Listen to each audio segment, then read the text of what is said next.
Of issues. Amit Shah has been the master blaster in NDA's second innings, so let's go straight over to him. Amit Shah ji, आपको हमें interview देने का बहुत बहुत धन्यवाद। सबसे पहले मैं बधाई देना चाहूंगा इस सरकार को 1 साल पूरा करने के लिए। इसलिए मेरा पहला सवाल सीधा और सरल सा है, इस 1 साल में मोदी गवर्नमेंट की दूसरी पारी, ये 1 साल में आप अपनी सबसे बड़ी उपलब्धियां किसको मानते हैं? देखिए राहुल जी, 1 साल की उपलब्धियां बहुत सारी है, मगर मैं आपके माध्यम से देश की जनता को ये बताना चाहता हूं कि मोदी 1 और मोदी 2 को अलग करके नहीं देखा जा सकता, क्योंकि 2014 में जो ऐतिहासिक जनादेश मिला, जिस जनादेश के तहत बहुत लंबे अरसे के बाद एक पूर्ण बहुमत की सरकार बनी और आजादी के बाद पहली बार नॉन जनता पार्टी को पूर्ण पार्टी मत मिला और उसका नेतृत्व मोदी जी कर रहे थे। आदेश मोदी जी के नेतृत्व के लिए था और 5 साल तक मोदी जी ने एक महान भारत की रचना का फाउंडेशन डालने का, एक ठोस नींव डालने का काम किया और इसकी कंटिन्यूटी में ही 19 का जनादेश मिला और 19 से 20 तक का 1 साल गया है। तो मैं पहले बहुत कम समय में 14 से 19 की उपलब्धियों को भी बताना चाहूंगा, क्योंकि जब तक ये मैं लोगों को ताजा नहीं कराऊंगा तब तक 19 से 20 की बात करनी बेईमानी होगी। सबसे पहले नरेंद्र मोदी सरकार 1 की उपलब्धि है कि देश के 60 करोड़ लोग जो उपेक्षित महसूस करते थे, वो 60 करोड़ लोगों के जीवन के अंदर एक नई आशा का किरण लेकर नरेंद्र मोदी सरकार आई। उस मायने में, क्योंकि 60 करोड़ लोगों का पूरा जीवन अपना रोजी रोटी में ही चला जाता था। ना वो स्वप्न देख सकते थे, ना आगे की सोच सकते थे, ना अपनी पीढ़ी को आगे बढ़ाने के लिए सोच सकते थे। इनका जीवन स्तर भी नीचे से नीचे जाता रहा था। 60 साल तक किसी ने इनकी चिंता नहीं करी थी, विशेषकर कांग्रेसी सरकारों ने। नरेंद्र मोदी सरकार ने सबसे पहले इन 60 करोड़ लोगों का जीवन स्तर को उठाने के लिए काम किया। सबसे पहला काम, जनधन योजना के तहत 31 करोड़ बैंक अकाउंट खोलकर देश में एक भी परिवार ऐसा नहीं है आज जिसके पास बैंक अकाउंट नहीं है। बैंक अकाउंट खोलने का सबसे बड़ा फायदा गरीब व्यक्ति को यह हुआ, हालांकि विपक्ष इस पर तंज कसता है कि बैंक अकाउंट को क्या करें। उनको मालूम नहीं है कि जो सरकारी मदद बिचौलियों के माध्यम से जाती थी, राजीव गांधी स्वयं कहते थे कि 1 रुपया भेजते हैं, 85 पैसा खाया जाता है, 15 पैसा पहुंचता है। तो 31 करोड़ लोगों को, 60 करोड़ परिवारों को, 60 करोड़ लोगों को, 31 करोड़ व्यक्तियों को ये डीबीटी के माध्यम से फायदा सीधा मिलने लगा। आयुष्मान भारत योजना 50 करोड़ लोगों को, उनके स्वास्थ्य की कोई व्यवस्था ही नहीं थी देश में। वो सरकारी अस्पताल तक पहुंचते थे, नहीं पहुंचते थे, महीनों तक उनको लाइन में खड़ा रहना था। आज वो 50 करोड़ लोगों को 5 लाख तक का स्वास्थ्य का पूरा खर्चा, hospitalisation, operation, post operative hospitalisation और घर पर जाने के 250 रुपया अलग से, सारी दवाइयां, सारी रिपोर्ट्स, ये सारा 5 लाख तक का भारतीय जनता पार्टी की नरेंद्र मोदी सरकार देती है। और 1 करोड़ लोग, राहुल जी, 1 करोड़ लोग इसका फायदा उठा पाए हैं। मैं मानता हूं कि इनके जीवन के अंदर एक नई शुरुआत, 1 करोड़ लोगों के ऑपरेशंस और छोटी मोटी बीमारियां, बड़ी से बड़ी बीमारियां भी इसके तहत आज अच्छे होकर वो अपने जीवन को नई दृष्टि से देख रहे हैं। उज्ज्वला योजना के तहत 8 करोड़ गरीब परिवारों को गैस का सिलेंडर दिया गया, उनके घर को धुएं से मुक्त किया गया। 2.5 करोड़ लोगों के घर में जो अंधेरा था, बिजली कभी 60 साल के 70 साल की आजादी तक देखी नहीं थी, वो 2.5 करोड़ लोगों के घर में बिजली के कनेक्शन भेजे गए। स्वच्छ भारत अभियान के तहत 10 करोड़ शौचालय बनाए गए। प्रधानमंत्री आवास योजना के तहत 2.5 करोड़ घर दिया और 5 करोड़ लोगों को घर देने का अलॉटमेंट कर दिया है, जिसकी प्रोसेस चल रही है। इसके साथ साथ देश की सुरक्षा, सीमाओं की सुरक्षा को भी मोदी 1 में सुनिश्चित कर दिया गया। एयर स्ट्राइक और सर्जिकल स्ट्राइक ने सिद्ध कर दिया कि भारत की सीमाओं के साथ कोई छेड़खानी नहीं कर सकता। और इतनी फर्म रक्षा नीति आजादी के बाद पहली बार मोदी जी के नेतृत्व में पूरी दुनिया के सामने आई। पहले कहते थे कि अमेरिका और इजरायली ये दो देश ही अपनी सीमाओं की सुरक्षा के लिए गंभीर है, मगर अब वो दो देशों की सूची में हमारा देश भी शुमार है। वन रैंक वन पेंशन, इसका लोगों तक, सभी सेनानियों तक, रिटायर्ड और अभी जो सेवारत है सभी तक पहुंचाकर उनके परिवारों की पहली बार चिंता करने का किसी प्रधानमंत्री ने साहस किया। जीएसटी के माध्यम से पूरे देश को एक कर के खाके के नीचे लाने का काम भारतीय जनता पार्टी की नरेंद्र मोदी सरकार किया। ढेर सारे आर्थिक सुधार, रिफॉर्म, ईज ऑफ डूइंग में विश्व में तालिका में अपना नंबर ऊपर ऊपर ऊपर जाता रहा। ढेर सारे आर्थिक सुधार किए गए। 1.5 गुना लागत से 1.5 गुना एमएसपी का स्वप्न किसान कभी देख नहीं पाता था, हमने उसको वास्तविकता में परिवर्तित किया। ओबीसी आयोग को संवैधानिक दर्जा देकर हमने 70 साल से पिछड़ा वर्ग के करोड़ों लोग जो अपने आप को संवैधानिक दर्जा न मिलने से अपमानित महसूस करते थे, उनको संवैधानिक दर्जा दिया। और गरीब सवर्णों को भी आजादी के बाद पहली बार नौकरी एवं शिक्षा दोनों जगह पे 10% आरक्षण देने का काम किया। और इस सब का असर ये आया कि पहली बार पूर्ण बहुमत की दूसरी भारतीय जनता पार्टी की सरकार बनी और ज्यादा सीटों के साथ बनी। और ये जनता का आशीर्वाद लेकर मोदी जी ने 2019 में 31 मई को दूसरी पारी शुरू की। आज इसका 1 साल समाप्त हो चुका है। दूसरी पारी शुरू होते ही जो गरीब कल्याण का, अंत्योदय का एक यज्ञ नरेंद्र मोदी जी ने शुरू किया था, इसके अंदर नए जल शक्ति मंत्रालय का निर्माण कर एक और चीज जोड़ी। घर दिया था, बिजली दी थी, शौचालय दिया था, गैस दिया था, उनको बैंक अकाउंट दिया था। और अब जल शक्ति मंत्रालय का निर्माण कर जल जीवन मिशन के माध्यम से देश के 25 करोड़ घरों के अंदर शुद्ध पीने का पानी पाइप से देने की योजना लेकर आए हैं। राहुल जी, अकेली योजना अपने आप में 1 साल की उपलब्धि के लिए बहुत बड़ी बात है। शायद दुनिया का कोई देश, कोई नेता इतना बड़ा साहस नहीं कर सकता। पीएम किसान सम्मान निधि के तहत लगभग 9.5 करोड़ किसानों को अब तक उनके खाते में सीधा 72,000 करोड़ रुपया हमने भेज दिए। राहुल जी जब प्रचार में निकले थे तो कहते थे किसानों के ऋण माफ करो। मैं उनको पूछना चाहता हूं, 10 साल आपकी सरकार रही, 10 साल में 3.5 करोड़ किसानों का 60,000 करोड़ माफ किया था आपने? हमने 9.5 करोड़ किसानों के खाते में अब तक 72,000 करोड़ रुपया डाल दिया है और ये 5 साल तक चलने वाला है। किसान, मजदूर, छोटे व्यापारी, असंगठित क्षेत्र के श्रमिकों को पेंशन की सुविधा करी, ये पहली बार की गई है। व्यापारी कल्याण बोर्ड का निर्णय कर हर व्यापारी को अपने भविष्य को उज्जवल बनाने का एक रास्ता हमने प्रशस्त किया।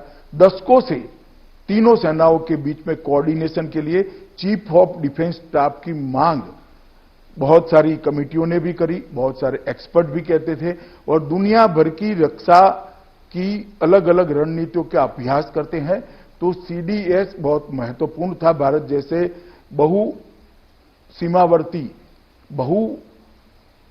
सीमावर्ती देश के लिए वहां पर सीडीएस पद का नरसिप सृजन किया और सीडीएस को हमने लागू भी कर दिया। आज सीडीएस अपना काम कर रहे हैं।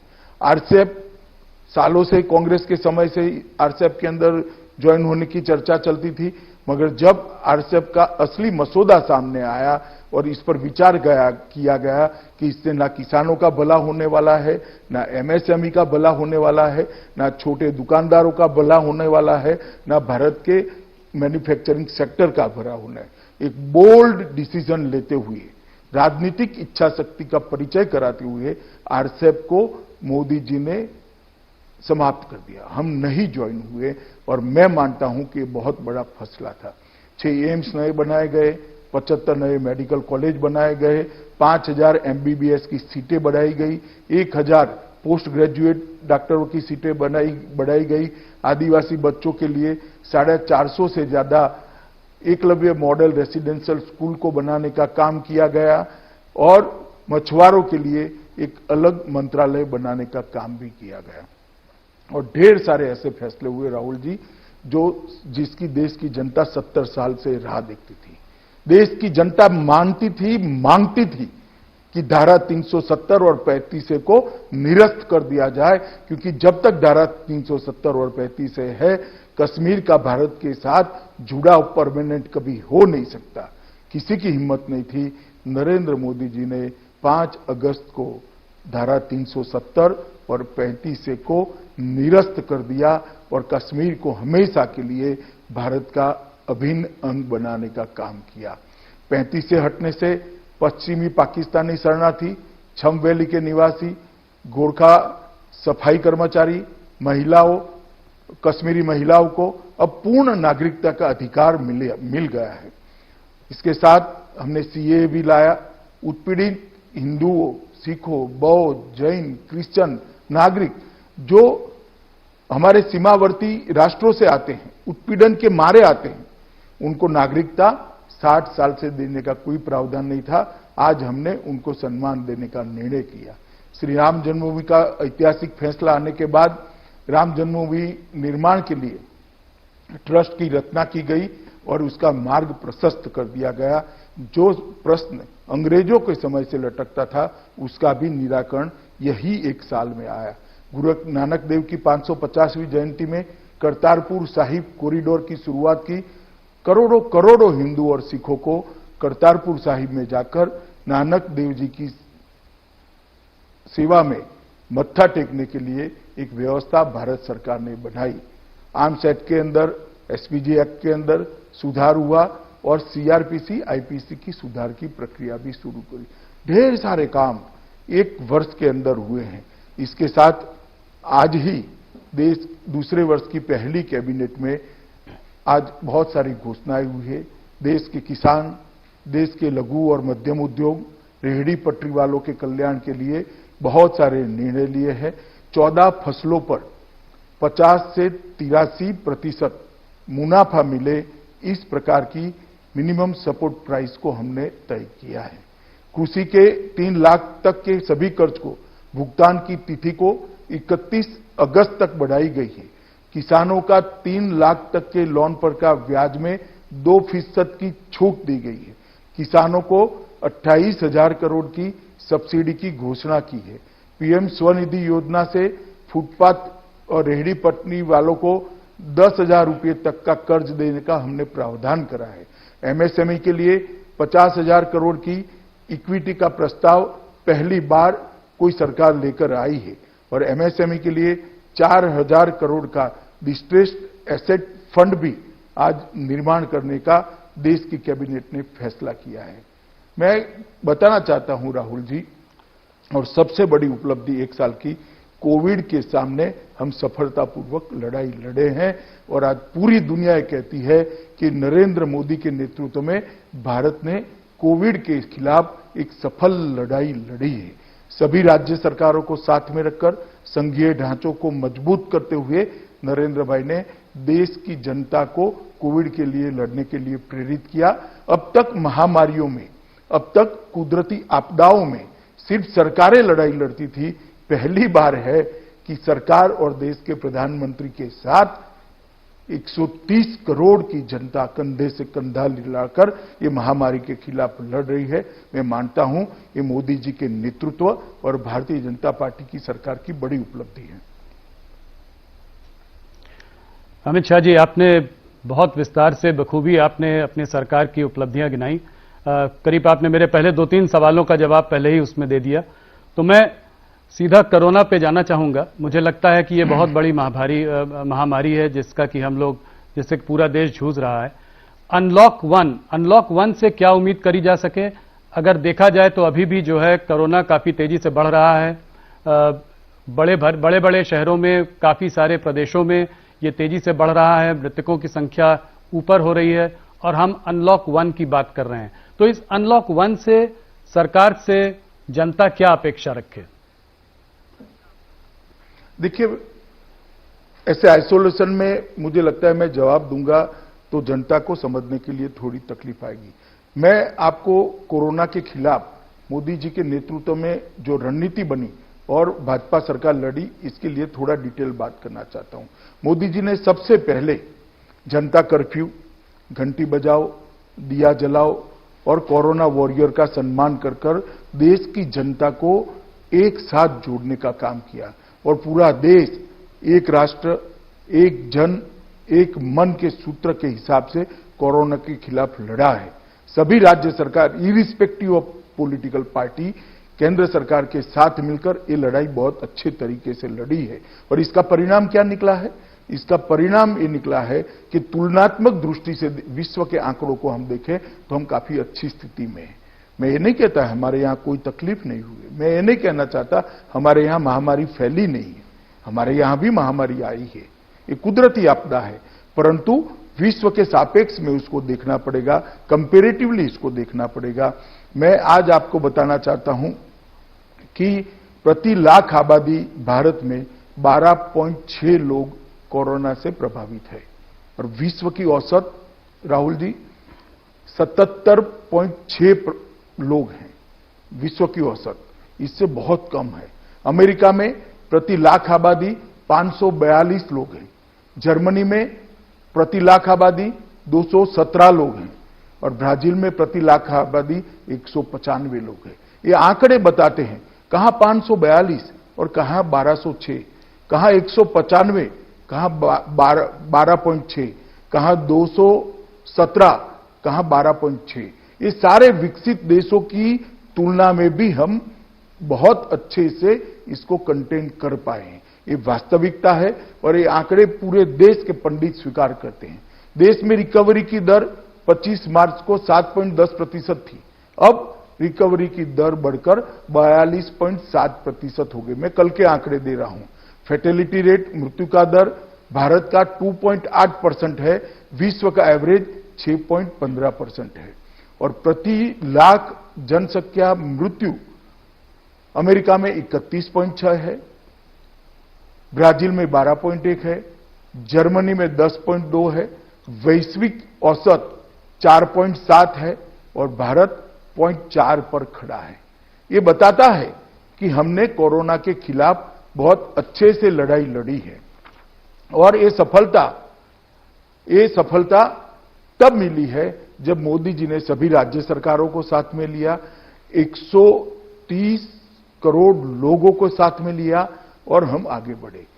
आप जब अनलॉक 1 की बात कर रहे हैं, मैं इतना ही कहना चाहता हूं कि अब सारे जिलों के अंदर स्वास्थ्य सुविधाएं ठीक ठाक कर ली गई है। वहां होमगार्ड से लेकर पुलिस से लेकर पंचायत के कर्मचारियों की ट्रेनिंग हो चुकी है और वहां स्वास्थ्य कर्मियों की भी ट्रेनिंग हो चुकी है, सारे प्रोटोकॉल्स तय हो चुके हैं, तब जाकर अनलॉक 1 में हम आगे बढ़ रहे हैं। ये जब तक इसका टीका या दवाई नहीं मिल सकती, ढूंढी नहीं जाती, तब तक ये महामारी के साथ जीने का पूरी दुनिया ने आदत डालनी पड़ेगी, भारत ने भी डालनी पड़ेगी। परंतु लॉकडाउन पीरियड का उपयोग करते हुए नरेंद्र मोदी जी के नेतृत्व में हमने सारी व्यवस्थाओं को चुस्त दुरुस्त करने के बाद अनलॉक 1 की दिशा में गए हैं। मुझे भरोसा है अनलॉक 1 के साथ मोदी जी ने जो आत्मनिर्भर भारत का नारा दिया है, इसके साथ भारत पोस्ट कोविड दुनिया के अंदर अपना स्थान और दैदीप्यमान जगह पर ले जाएगा, ऐसा मुझे पूरा भरोसा है। अमित शाह जी, एक चित्र जो इस पूरी महामारी में भारत से उभर कर आया है वो है माइग्रेंट लेबर का, प्रवासी मजदूर का। जगह जगह पर देखा गया है कि प्रवासी मजदूर जो है वो अपने घर से निकल पड़े हैं, बड़े शहरों को छोड़कर अपने गांवों की ओर जा रहे हैं, पैदल चल रहे हैं और उनको बड़ी संकटों की जो है समस्या से निपटना पड़ा है। क्या आपको लगता है कि सरकार ने जब ये लॉकडाउन अनाउंस किया था तो कुछ जल्दीबाजी कर दी? कुछ दिन अगर रुक जाते, थोड़ा माइग्रेंट लेबर की भी बात सोचते, उनको पहले गांव भेज देते और उसके बाद लॉकडाउन लगाते, तो क्या वो ज्यादा ठीक रहता? देखिए, ऐसा कहना उचित नहीं है। अगर पहले उनको भेजने की व्यवस्था करते तो स्टैम्पेड होने की पूरी संभावनाएं थी। गांवों में अभी स्वास्थ्य सेवाएं तैयार भी नहीं हुई थी, राज्य भी उनको लेने के लिए तैयार नहीं हुए थे। उस वक्त हमारी क्वारंटाइन करने की व्यवस्था भी ठीक नहीं थी और टेस्टिंग व्यवस्था भी अभी बन रही थी हमारे देश की, और ये सारा 2 महीने के अंदर हमने तैयार किया। और मैं जहां तक प्रवासी मजदूरों का सवाल है आपको कहना चाहता हूं, जिस दिन से लॉकडाउन आया राज्य सरकारों ने कैंप लगाए हैं, उनकी भोजन की व्यवस्था करी है और केंद्र सरकार ने 11,000 करोड़ रुपया एसडीआरएफ फंड के तहत, एनडीआरएफ फंड के तहत राज्यों को दिया है, जिसके माध्यम से कलेक्टर एक कैंप लगाकर सभी प्रवासी मजदूरों को भोजन करा सकें। और 1 मई से हमने ट्रेनें भी शुरू कर दी। उसके पहले 20 अप्रैल से बस सेवा शुरू करी और बस सेवा के माध्यम से लगभग 41 लाख श्रमिक आसपास के राज्यों में भेजे। जैसे गुजरात से राजस्थान जाना है, महाराष्ट्र से गुजरात जाना है, आंध्र से तेलंगाना जाना है, तेलंगाना से केरल जाना है, कर्नाटक से केरल जाना है। इस प्रकार के नजदीक के राज्यों के अंदर जो श्रमिक प्रवासी मजदूर जाना चाहते थे, उनको बसों के माध्यम से लगभग 41 लाख लोगों को पहुंचाया गया और सारे के सारे श्रमिक 41 लाख श्रमिक सरकारी खर्चे से पहुंचे हैं। 1 मई से श्रमिक ट्रेन चालू कर दी गई। लगभग 4,100 से ज्यादा श्रमिक ट्रेन अब तक चल चुकी है और 55 लाख 55 लाख श्रमिक मजदूर अपने गंतव्य स्थान पर पहुंचे हैं। मैं स्वीकार करता हूं कई लोगों को तकलीफ पड़ी है, उनके लिए हमारी भी संवेदना है, देश के प्रधानमंत्री की भी संवेदना है, सभी राज्य के मुख्यमंत्री भी द्रवित हैं। परंतु ऐसा नहीं है कि व्यवस्था नहीं हुई है। कुछ लोग धैर्य खो बैठे और रोड पर चलना शुरू कर दिए। तब भी हम मूक दर्शक नहीं बने, हमने रोड पर बसें चलाई और बसों के माध्यम से लाइन पर के किसी रेलवे स्टेशन पर उनको पहुंचाया गया और रेलवे से उनके गांव तक पहुंचाने की व्यवस्था करी गई। फिर भी कई लोग रोड पर गए हैं। मैं इतना ही कहना चाहता हूं कि जो लोग सरकारी व्यवस्था से ट्रेनों के माध्यम से गए, इनके किराए का भी मुद्दा उठाया जाता है। मैं आज स्पष्ट करना चाहता हूं आपके कार्यक्रम के माध्यम से, सबका किराया राज्य सरकारों ने उठाया है 15%, खर्चे का 85% रेलवे ने उठाया है, भारत सरकार ने उठाया है। सबको रेलवे ने लगभग 1.25 करोड़ लोगों को मुफ्त भोजन दिया है, 2.5 करोड़ पानी की बोतल वितरित की गई है। उनके गृह राज्य के अंदर पहुंचने के बाद उनको बसों में बिठाकर क्वारंटाइन सेंटर पर पहुंचाया गया और मुझे लगता है कि क्वारंटाइन करने के बाद उनको भी लगा कि नहीं ये व्यवस्था ठीक है। सबको वहां राज्य सरकार के खर्चे से भोजन कराया गया और उनको घर पर पहुंचाने की व्यवस्था की गई। साथ में टिकट प्लस 500 रुपया, कोई राज्यों ने 2,000 रुपया, कोई राज्यों ने 1,000 रुपया, कुछ राज्यों ने, यूपी जैसे राज्य ने साथ में किट भी देने का काम किया और ये सारी योजना सुचारू रूप से चले, इसके लिए हमने बहुत प्रयास किए हैं और इसी का नतीजा है कि 1 करोड़ 10 लाख से ज्यादा प्रवासी मजदूर आज अपने अपने घर पर पहुंचे हैं और ढेर सारे लोगों ने अपना क्वारंटाइन पीरियड भी समाप्त कर घर पे परिवार के साथ रहना भी शुरू कर दिया है। हां, परंतु राहुल जी ये बात आपकी सही है, कुछ ऐसे दृश्य हुए जो नहीं होते तो ज्यादा अच्छा था।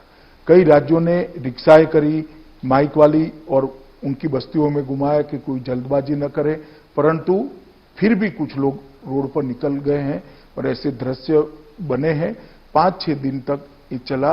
उसके बाद हमने जो व्यवस्था करी वो लोग समझने लगे और स्ट्रक्चर्ड व्यवस्था से ही जाने लगे। आज ऐसी स्थिति है कि जाने वालों की भीड़ बहुत कम है। धीरे धीरे ट्रेनें भी, आज तो शायद 70 या 80 ट्रेनों की ही डिमांड राज्यों से मिली है। आज भी केंद्र सरकार ट्रेन देने के लिए तैयार है, मगर अब ट्रेनों की डिमांड कम हुई। तो प्रवासी मजदूरों के लिए ढेर सारी चीजें हमने करी है, मगर कुछ लोग जिनको नुक्से ही निकालना है उनको तो क्या कह सकते हैं, राहुल इतना ही कहना चाहता हूं। राहुल गांधी जी ने कुछ हो सकता, अमित शाह जी, राहुल गांधी जी ने कुछ बड़े इकोनॉमिस्ट से सलाह की है, बातचीत की है, रघुराम राजन जी से बातचीत की है, उन्होंने अभिजीत बैनर्जी से बात करके ये कहा कि ये पैसा जो है माइग्रेंट लेबर को सीधा देना चाहिए था। तो कोई स्पेशल पैकेज सरकार सोच रही है प्रवासी मजदूरों के लिए आने वाले समय में? मैं आपको बताता हूं, देखिए राहुल जी उनकी योजना लेकर घूम रहे, 7,500 रुपया हर एक के बैंक अकाउंट में डाल दो।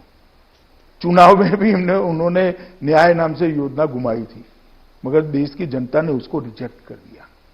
वो जानते नहीं है कि योजना रिजेक्ट हो चुकी है और 1 साल हो गया, फिर भी कैसेट वहीं बज रही है।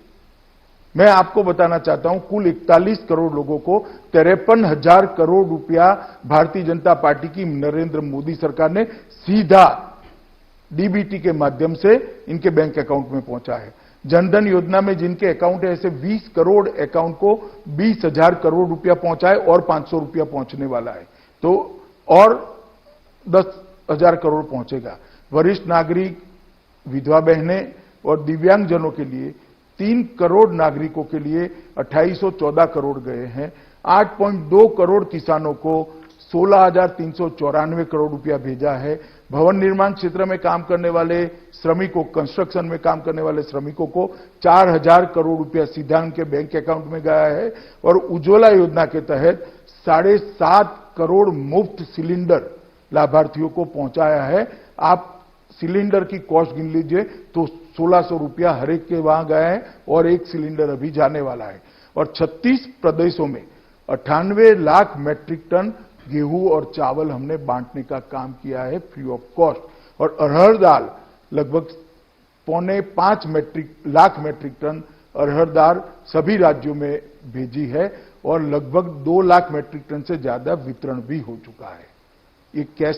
ये नकद सहाय नहीं है तो क्या है? ये नकद सहाय ही है।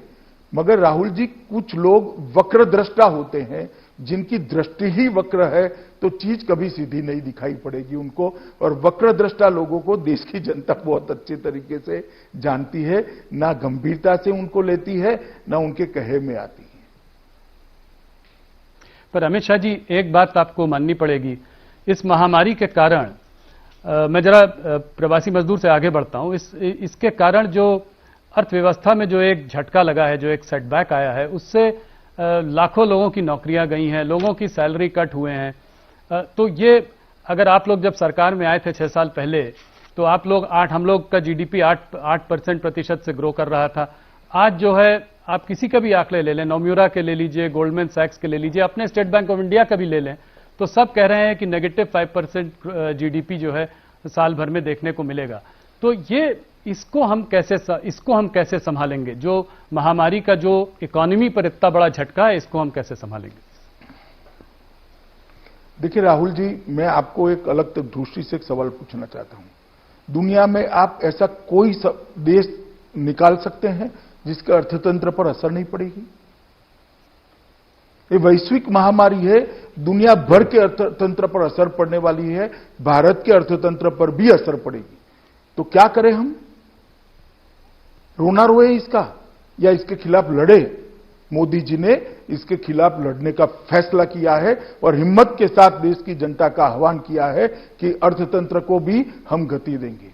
ढेर सारे रिफॉर्म्स किए गए हैं, 20 लाख करोड़ रुपए का पैकेज दिया गया है और मुझे भरोसा है देश की युवा शक्ति, श्रम शक्ति, संकल्प शक्ति और मोदी जी के नेतृत्व की ताकत पर कि ये देश आत्मविश्वास से भरपूर जगमग होकर आत्मनिर्भर बनकर एक चतुसूत्री आत्मनिर्भरता को हम वास्तविकता में बदल कर रहेंगे। और आप देखिएगा कि पोस्ट कोविड दुनिया के अंदर भारत का स्थान प्री कोविड दुनिया में जो था इससे और अच्छा बनेगा, इसका मुझे तो कम से कम भरोसा है। जो नेगेटिव सोचने वाले लोग हैं, जो लोग वक्रद्रष्टा है, उनके लिए रोना रोना एक विषय हो सकता है, मगर मोदी जी इस आपदा को भी अवसर में बदलने के लिए कृत संकल्प है और मुझे भरोसा है मेरे नेता पर, उनके नेतृत्व में, उनको बताए हुए रास्ते पर ये देश आगे बढ़ेगा। अमित शाह जी, थोड़ा सा आत्मनिर्भर भारत पर जो प्रधानमंत्री ने जो बात की है उस पर जरा आपसे थोड़ा जानना चाहूंगा। जो बात हो रही है वोकल फॉर लोकल, तो इसको आप कैसे समझाएंगे हमारे दर्शकों को? लोगों का यह भी मानना है कि कहीं ऐसा तो नहीं कि हम लोग आइसोलेशनिस्ट होते जा रहे हैं, इंडिया वर्ल्ड से डीकपल हो जाएगा, क्योंकि हम लोग बात कर रहे हैं कि जो इंडिया में बने सामान उसी को आप कंज्यूम करें, उसी को लें। और कहीं जो हमने 1991 में एक लिबरलाइजेशन की पॉलिसी चालू की थी, जिससे इंडिया को हम देश के संग जोड़ना चाह रहे थे, ग्लोबलाइजेशन की एक बात थी, कहीं इससे हम पीछे तो नहीं जा रहे हैं? इसको आप कैसे समझाएंगे? देखिए, जरा भी पीछे नहीं जाएंगे। 130 करोड़ की आबादी हमारी शक्ति है। क्या हमारे अर्थतंत्र को मजबूत करने के लिए इसका उपयोग नहीं करना चाहिए? मैं तो अपील करना चाहता हूं हर भारतीय को कि एक निश्चय कर लीजिए कि हर भारतीय भारत में बनी हुई चीजों का ही उपयोग करेगा। कहीं पर भी इससे भारत में निवेश कम होने की संभावना नहीं है, निवेश बढ़ेगा। और ये हमारा अधिकार है भी।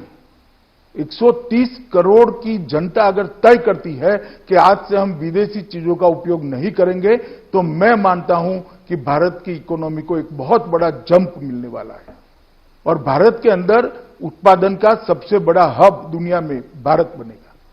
और मुझे भरोसा है कि इससे हमारी इकोनॉमी कभी भी वीक नहीं हो सकती, ना हम आइसोलेशन में आ सकते हैं, क्योंकि पूरी दुनिया को भारत के 130 करोड़ के मार्केट की जरूरत है।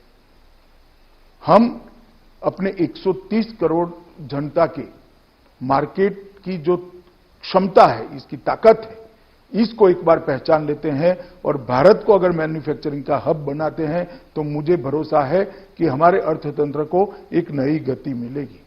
देखिए, निराशा से जीने वाले लोगों के लिए कभी रास्ते नहीं मिलते हैं। आशा से, मेहनत से और रणनीति बनाकर जो लोग अपना रास्ता प्रशस्त करते हैं, ईश्वर भी उनके साथ रहता है, दुनिया भी उनके साथ रहती है। अमित जी, हमारे वहां अगर देखा जाए हमारे देश में, तो तमाम चीजें हैं जो made in China, made in Taiwan, made in Sri Lanka से आती है। कपड़े हों, खिलौने हों, तमाम चीजें, इलेक्ट्रॉनिक गुड्स हैं, उनके पार्ट्स भी चाइना से आते हैं। तो कहीं ये हमारा निशाना चाइना पर तो नहीं है? देखिए, हम कह रहे हैं कि भारत में बनी हुई चीजों का उपयोग करें, और मुझे लगता है हमारा अधिकार है। कम से कम राहुल इतना कह दे कि मैं करूंगा, तो एक व्यक्ति तो जुड़ जाएगा आंदोलन से। ढेर सारे लोग जुड़े हैं, आप जुड़ जाइए आज से, ऐसा मैं आपको अपील करना चाहता हूं। ये जो हमारा पैकेज है, ये पैकेज के अंदर 1,70,000 करोड़ का त्वरित लाभ भी दिया है। उनको एक कोविड महामारी के कारण जो नुकसान हुआ है, हमारे छोटे उद्यमी हैं, ट्रेडर्स हैं, किसान हैं, श्रमिक मजदूर है, इनको बैठा करने के लिए भी व्यवस्था है। इनके वर्किंग कैपिटल की व्यवस्था की है, जिसकी गारंटी भारत सरकार ने ली है। आज पहली बार एमएसएमई के वर्किंग कैपिटल की गारंटी भारत सरकार ने ली है और डिस्कॉम के लिए 90,000 करोड़ रुपए का एक पैकेज दिया है। एमएसएमई के लिए 3 लाख करोड़ का पैकेज दिया है। और तीसरा जो रिफॉर्म्स करे हैं, ये रिफॉर्म्स से हम लॉन्ग टर्म हमारे भारत को मैन्युफैक्चरिंग हब बनाने की एक नींव डालने का काम करेंगे। मैं मानता हूं कि मोदी जी की इस रणनीति को, जिन्होंने 6 दशकों तक अपने परिवार के लिए ही सोचा है और सत्ता का सुख ही सिर्फ भोगा है, वो परिवार ये रणनीति को नहीं समझ सकता, क्योंकि इनके पास बहुत मौके देश की जनता ने दिए। देश वहां का वहां रहेगा, परिवार मजबूत होता गया। अब समय आया है, नेतृत्व ऐसा आया है जो देश को मजबूत करना चाहता है और देश की जनता इसके साथ है। अमित शाह जी, मैं जरा चाइना की ओर मुड़ता हूं। चाइना से जो हम लोगों को जो मैसेज आ रहा है, वो थोड़ा गंभीर दिखाई देता है। चाइना ने अभी जो हाल में हांगकांग के संग और ताइवान के संग भी करने की कोशिश की है, उससे उनका इंटेंट साफ नजर आता है। भारत में आप इस प्रॉब्लम को कितनी गंभीरता से देखते हैं? क्या चाइना सच में एक घुसपैठी की तरह अंदर घुस आया है? और लाइन ऑफ एलएसी की जो बात है, उसमें आपको कितनी गंभीरता से इस इशू को आप ले रहे हैं? देखिए, एलएसी की सवाल को कोई राष्ट्र, कोई सार्वभौम राष्ट्र हल्के से नहीं ले सकता। अभी सेना के स्तर पर और डिप्लोमेटिक स्तर पर बातचीत चालू है, मगर मैं एक बात आपको कह देता हूं, नरेंद्र मोदी सरकार हमारी सीमाओं और हमारे सार्वभौमत्व के साथ एक किंचित मात्र भी समझौता नहीं करेगी। हम इसके रक्षा के लिए अडिग खड़े रहेंगे।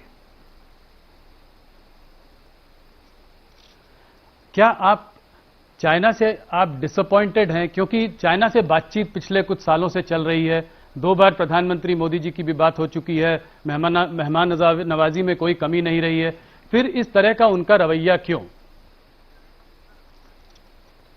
देखिए, मैंने कहा ना, अभी डिप्लोमेटिक स्तर पर और सेना के स्तर पर, दोनों स्तर पर बातचीत हो रही, मगर किसी से हमें डिसअपॉइंट होने की जरूरत नहीं है।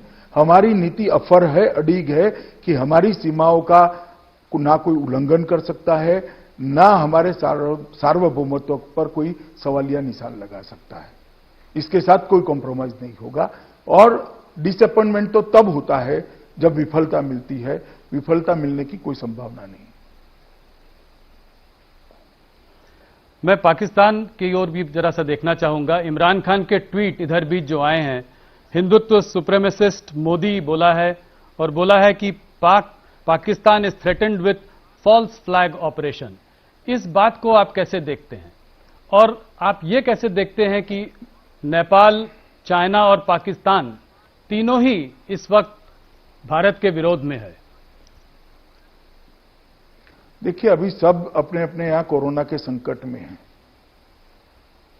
मगर आप एक बात मैंने आगे जो कहा वो समझ लीजिए, हमारी सीमाओं की सुरक्षा के लिए ये सरकार कृतनिश्चयी है। और जहां तक फॉल्स फ्लैग ऑपरेशन का सवाल है, हमने कभी किसी की सीमाओं का उल्लंघन नहीं किया है, मगर किसी ने हमारी सीमाओं का सम्मान नहीं किया, हमारी सेनाओं का सम्मान नहीं किया, तो उसको सबक सिखाने से भी हम पीछे नहीं हटे हैं, चाहे सर्जिकल स्ट्राइक हो या एयर स्ट्राइक हो। ये हमारा रिकॉर्ड दुनिया के सामने अब प्रस्थापित हो चुका है, और हमारी रक्षा नीति भी अब व्याख्यायित हो चुकी है। कोरोना के मामले में अमित जी, पॉलिटिकल गर्मी भी बहुत है, ये पॉलिटिकल मुद्दा भी अपने आप में बन चुका है। सबसे पहले मैं आपसे ये जानना चाहूंगा कि ये कोरोना वायरस के स्प्रेड में आप तबलीगी जमात का कितना बड़ा हाथ मानते हैं, और मौलाना साद कहां हैं, ये कहां हैं, और इनको हम लोग ढूंढ क्यों नहीं पा रहे हैं? देखिए, मैं अब कहता हूं, अभी हमारी प्रायोरिटी कोरोना के खिलाफ लड़ाई है, और जिन्होंने भी कानून को तोड़ा है, जिन्होंने भी देश के नियमों को तोड़ा है, वो किसी को हम बख्शेंगे नहीं। मैं देश की जनता को आश्वस्त करना चाहता हूं। लोग कहते हैं कि जहां तक पूरे देश की नजर कोरोना पे थी, आप बहुत बड़ा एक रोल उस पे आप अदा कर रहे हैं। आप एमएचए पूरा एक नजर रखे हुए हैं पूरे देश में। इसके बीच में भी आप मौका नहीं चुके, और मध्य प्रदेश में आपने जो है सरकार बदल दी। ये ज्योतिरादित्य सिंधिया कू आपने कैसे किया? मैंने नहीं किया है, कांग्रेस के अंदर नेतृत्व के प्रति श्रद्धा कम होने के कारण कू हुआ है। देखिए, मध्य प्रदेश में कांग्रेस की सरकार थी, इसको बचाने की जिम्मेदारी मेरी कैसे हो सकती है? इसको बचाने की जिम्मेदारी सोनिया जी और राहुल जी की है। उनके यहां से इनके इतने बड़े नेता नाराज होकर इस्तीफे देकर निकल गए, इतना बड़ा ग्रुप निकल गया, और किसी ने दल बदल नहीं करा है, सबने इस्तीफे दिए हैं, और बाद में भारतीय जनता पार्टी ज्वाइन करिए। अब मध्य प्रदेश की जनता तय करेगी इनका फैसला सही था या गलत था, मगर मैं स्पष्ट कर दूं, ये लॉकडाउन होने के पहले हुआ है। महाराष्ट्र में भी इस तरह की बातें चलती रहती हैं कि किसी न किसी दिन इस सरकार को डिस्टेबलाइज करने की जो है एक ऑपोजिशन का हरदम वो रहा है कि जो है भारतीय जनता पार्टी डिस्टेबलाइज करने की कोशिश कर रही है। भारतीय जनता पार्टी ने भी अपना अटैक काफी बढ़ाया इधर बीच। कोरोना में महाराष्ट्र, आपको पता है, आंकड़े काफी जैसा दिखा रहे हैं, एक काफी गंभीर स्थिति बनी हुई है। तो क्या आपको लगता है वहां पर भी भारतीय जनता पार्टी का एनसीपी से वापस बातचीत शुरू हो सकती है? वहां पे भी कुछ इस तरह की एक प्रतिक्रिया बन सकती है? आपने कहा जनता की बात, आपने कही कि जनता अगर नाखुश हो तो सत्ता। जी राहुल जी, आप एक इतने अनुभवी जर्नलिस्ट है, मुझे एक बात बताइए, जब तक ये 3 घटक दल है महाराष्ट्र सरकार की अपने आप में और एक दूसरे के प्रति इनका भरोसा अक्षुण्ण है, सरकार कैसे टूट सकती है? और उनका भरोसा हम तो तोड़ नहीं सकते। जो सरकार में बैठे हैं वो ही अगर सरकार से नाराज होकर बाहर निकलेंगे तो क्या हो सकता है? कोई नहीं बता सकता। हमने कभी ऐसा प्रयास नहीं किया कि कहीं पर भी अस्थिरता आए, और विशेषकर तब जब कोरोना की लड़ाई चल रही है। नारायण राणे जी ने भी बीच में बात प्रेसिडेंट्स रूल की थी, तो इससे इस बात को और गर्मी मिल गई। नहीं, वो बयान तो दे ही सकते हैं, वो सांसद हैं, तो बयान देने में उनको कौन रोक सकता है? उनका भी वाणी स्वतंत्रता का अधिकार है। मगर केंद्र सरकार हर मोर्चे पर महाराष्ट्र सरकार के साथ खड़ी रही है कोविड की लड़ाई में। मैं आता हूं वेस्ट बंगाल की ओर। वेस्ट बंगाल में ममता बनर्जी पिछले काफी महीनों देखा गया है कि वो कोई भी केंद्र पर एक अटैक करने में चूकती नहीं है। आपके ऊपर तो खास करके ये तक कहा है कि अमित शाह जी खुद ही क्यों नहीं बंगाल की सरकार चला लेते हैं, एक तानाशाही का माहौल बना हुआ है और जो है जो चाहते हैं बिना किसी से पूछे राहुल मुझे सुन लो, पहले एक बात का जवाब दे दूं। मैं तो नहीं चला सकता। जी मैं सांसद हूं, बंगाल में जाकर मैं सरकार नहीं चला सकता, मगर इनकी इच्छा भारतीय जनता पार्टी वहां सरकार, वो बंगाल की जनता बहुत जल्द पूरी करने वाली है। चुनाव होने दीजिए, भारतीय जनता पार्टी वहां पूर्ण बहुमत के साथ सरकार बनाएगी। जिस प्रकार की अव्यवस्था वहां फैली है, बंगाल की जनता परिवर्तन चाहती है, तो उन्होंने ठीक ही कहा है कि भारतीय जनता पार्टी सरकार चला ले। उनकी मंशा बंगाल की जनता जल्दी पूरी कर दी। बीच में अभी कोरोना वायरस को लेकर भी उन्होंने कहा, जो ट्रेन जा रही थी माइग्रेंट्स को लेकर, उन्होंने कहा कि ये पॉलिटिकल कंस्पिरेसी है। उन्होंने कहा कि ये जो है क्या कहते हैं, कोरोना एक्सप्रेस बोला उसको। तो इस सब को आप कैसे देखते हैं? ये वेस्ट बंगाल से सेंटर की जो लड़ाई है ये बढ़ती ही जा रही है, या दरार जो है और गहरी होती जा रही है? हमारी कोई लड़ाई नहीं है, मैं स्पष्ट कर दूं। यूपी के अंदर 1200 से ज्यादा ट्रेनें गई, बिहार के अंदर लगभग 1000 ट्रेनें गई हैं, बंगाल के अंदर 100 ट्रेन भी नहीं गई। और कोई बंगाली अपने राज्य के अंदर वापिस जाना चाहता है और उसको कोरोना एक्सप्रेस का नाम देना, क्या वो बंगाली का अधिकार नहीं है अपने घर वापिस जाने का? मैं आपकी चैनल के माध्यम से ममता दीदी को पूछना चाहता हूं, क्या गुनाह है वो बंगाली नागरिक का जो कहीं तमिलनाडु में बैठा है, गुजरात में बैठा है, महाराष्ट्र में बैठा है, वो अपने परिवार के साथ इस संकट के समय रहना चाहता है, तो उनको वापिस न भेजे केंद्र सरकार? और सब राज्यों ने अपने अपने प्रवासी मजदूरों को लिया है, सिर्फ बंगाल में नहीं गए, सबसे कम बंगाल ने लिया है। आज भी ट्रेनें नहीं ले रही। और मैं मानता हूं कि बंगाल की जनता ये वाक्य को चुनाव में ढंग से याद रखेगी कि जो बंगाली आ रहे हैं उनको आपने कोरोना एक्सप्रेस का नाम दिया है।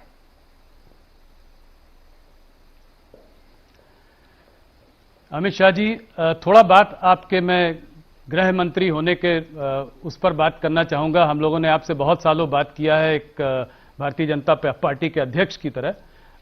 जब इस सरकार की दूसरी पारी शुरुआत हुई थी तो आपने धुरंधर बल्लेबाजी की। शुरू में आप छाए हुए थे, आप चारों तरफ आप कश्मीर का मुद्दा लेके आए, ट्रिपल तलाक हुआ, राम मंदिर का फैसला आया, सीएए, तमाम ये सब चीजें हुई। मैं कश्मीर पर जरा सा आपसे पहला सवाल करना चाहता हूं। क्या आपको संतोष है कश्मीर में जो हुआ, जो आप चाह रहे थे वो कर पाए? आज भी मैं देख रहा था कि टीआरएफ टेरर ग्रुप ने कहा है कि वो आउटसाइडर्स को वहां पर एकदम जो है आने नहीं देंगे। और मुझे ये भी याद है कि मुझे आपने एक बार झारखंड का जब चुनाव चल रहा था तब मैं आपसे मिलने आया था वहां पे, तो आपने मुझसे कहा था जिसको जाकर वहां रहना है जाके हर कश्मीरी आराम से रह सकता है, और ये मेरा वादा है और मेरा दावा है कि उसको कुछ नहीं होगा। तो इसको आप कैसे देखते हैं? आज कश्मीर की हालत कैसी है? कश्मीर की हालत एकदम ठीक है। 2014 से लेकर 2020 तक और 370 निरस्त करने के बाद भी आतंकवाद के आंकड़े देखिए, 90 से आज तक सबसे कम आतंकवाद के आंकड़े हैं। और इसके पहले भी श्री राजनाथ सिंह जी जब गृह मंत्री थे, कश्मीर के अंदर भारत सरकार ने अपना बहुत अच्छा परफॉर्मेंस किया था और आतंकवाद को कंट्रोल में लिया था, और आज भी है। मैं कश्मीर की जनता को भी आश्वस्त करना चाहता हूं कि उग्रवाद से, आतंकवाद से कश्मीरी बच्चों को मुक्ति दिलाने का काम नरेंद्र मोदी सरकार ही कर सकती है। अमित शाह जी, सीएए पे थोड़ी सी बात करना चाहूंगा। सीएए लाने के बाद तमाम प्रोटेस्ट हुए, देश भर में प्रोटेस्ट हुए, दिल्ली में तो बहुत बड़े दंगे भी हुए, काफी लोग मारे भी गए। इसको आप कैसे देखते हैं? क्या सरकार की तरफ से कोई कमी रह गई कम्युनिकेट करने में कि आप क्या करना चाह रहे थे, या आप इसको कोई साजिश के उस पर देखते हैं कि कोई एक साजिश थी कि इसको डिरेल किया जाए? देखिए, इसको जानबूझकर लोगों के बीच में भ्रांति पैदा कर दी गई कि सीएए से इस देश के मुसलमानों की नागरिकता जाने वाली है। मैं आज भी आपके चैनल के माध्यम से देश भर के मुसलमान भाइयों बहनों को कहना चाहता हूं कि सीएए के अंदर एक भी प्रोविजन ऐसा नहीं है जो किसी की भी नागरिकता ले ले। मैंने जब राज्यसभा में भाषण किया तो कपिल सिब्बल, श्री आनंद शर्मा और गुलाम नबी आजाद ने भी इसको स्वीकार किया कि हम नहीं कहते नागरिकता जाएगी। तो फिर भाई आपकी पार्टी की अध्यक्षा रामलीला मैदान में क्यों ऐसा बोल रही है कि आपके अस्तित्व की लड़ाई है, रोड पर आ जाइए? क्यों लोगों को उकसा रहे हो भाई काम का? मगर ये लंबा नहीं चलता है। हमने भी कम्युनिकेशन किया है, हमने भी बातों को रखी है, संसद में भी इस पर कई बार चर्चा हुई है, और धीरे धीरे बात नीचे तक परकोलट हुई है कि इसको गलत तरीके से लोगों के सामने रखा गया है। दिल्ली रायट्स, दिल्ली में जो रायट्स हुए उसकी जांच की रिपोर्ट कब तक उम्मीद की जा सकती है, और उसमें क्या होगा? क्या एक्शन लिया जाएगा उनके खिलाफ जिन्होंने दंगों को भड़काया है?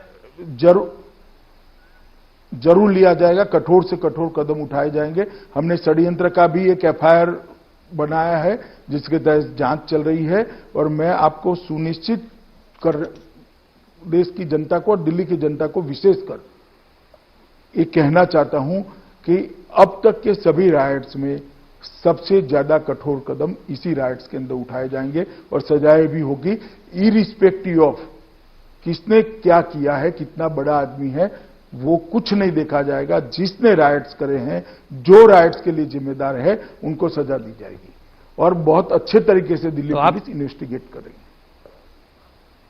तो आप कह रहे हैं कि बड़े बड़े नेता भी इसके घेरे में आएंगे? मैंने नेता शब्द प्रयोग नहीं किया। कोई भी बड़ा आदमी हो, मगर राइट्स के लिए अगर जिम्मेदार है तो वो जरूर सजा प्राप्त करेगा। अमित शाह जी, एक सीधा सवाल आपसे करना चाहता हूं, क्या आपकी सरकार एनआरसी के लिए भी कटिबद्ध है?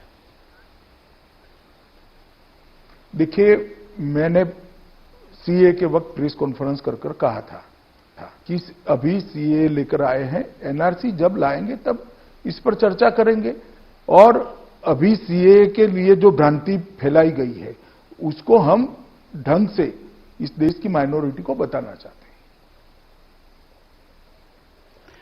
क्या आपको लगता है कि आपने पहले 6 महीने में इस सरकार के एक के बाद एक इतने सारे कदम उठाए कि शायद ये सब साथ में देखा जाए तो हो सकता है कि माइनॉरिटी कम्युनिटी को थोड़ा सा लगा हो कि इसमें कुछ खतरा लगा हो और कम्युनिकेशन उतना अच्छा न हो पाया हो? क्या आप इस बात से सहमत हैं? देखिए, सारे फैसले 70 साल पहले लेने जैसे थे।